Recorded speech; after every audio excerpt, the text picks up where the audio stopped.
Pacific Hero. I was actually out here doing a photo shoot for my Instagram, and I decided, hey, why not make a video? Sci-fi. So they're always dealing with like real human problems. That's the only thing that can make a science fiction show really good, I think.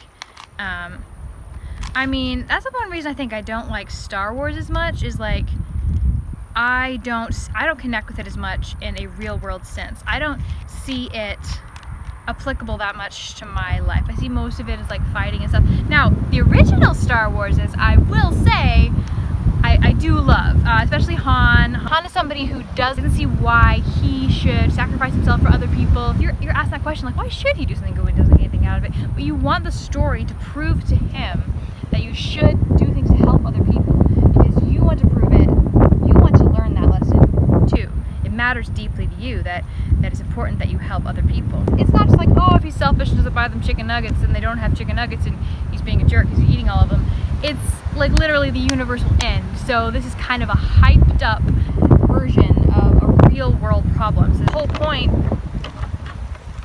of Doctor Who is that, I mean, to me a big part of Doctor Who is that he's an alien that's really lonely. He's dealing with a lot of guilt. He doesn't know whether he should,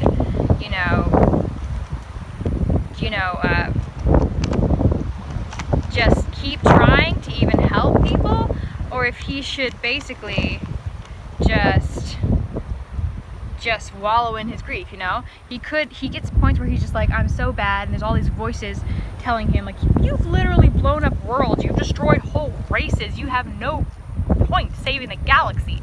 And then he has to choose to do it anyway, and he ends up saving the day. Again, something that lonely people deal with. They feel like they lost a lot of people, they feel like maybe it's their fault, they feel like they've done a lot of bad things, they're dealing with a lot of guilt, and they wanted to maybe just wallow in it, like, hey, I should listen to these negative voices, I shouldn't help people, I shouldn't integrate into society anymore.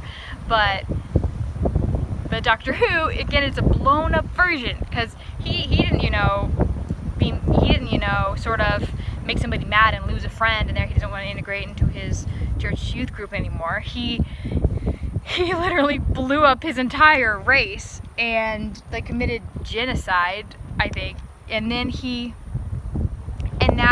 doesn't know if he should continue to save the universe. But just because they're blown up versions of the same thing, it's almost, I don't think that makes sci-fi less important, less valid, less needed in everyday life. If anything, I think it makes it more needed, because it takes everyday problems and makes them even more obvious. It makes it impossible to ignore this facts about how what we do impacts those around us, because it does actually impact those around us. It's just harder to see sometimes, and then if you put it like an epic setting, sometimes it can make it easier to see, but that doesn't make it any more valid, if that makes any sense.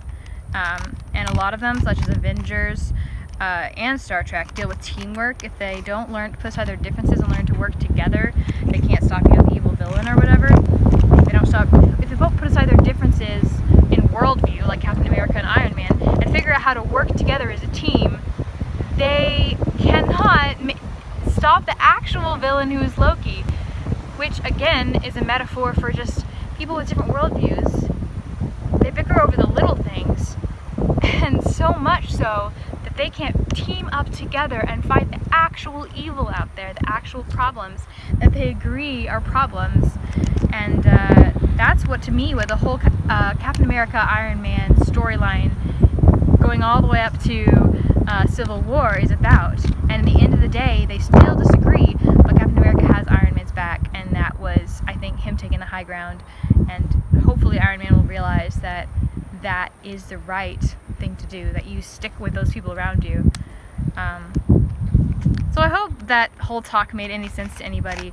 It's just how sci-fi, to me, has taught me so much about how what you do in the real world affects those around you. It's why I love science fiction, and I think we have proof conclusively that I am horrible at the Rubik's Cube. I thought maybe I could get this one side green by the time we're done with this, but no. This is why Hope loves science fiction and not, this is why Hope is a science fiction creator and not a scientist. Yep. Write down in the comments below what your thought about science fiction is. If you love, hate it, or somewhere in between, give this video a thumbs up, please, if you liked it. And always remember, science geeks, nerds, and fangirls, that we are epic heroes today and every day of our lives, no matter what you or anyone else in this universe tries to tell you. Alright, until next time, be blessed. Bye!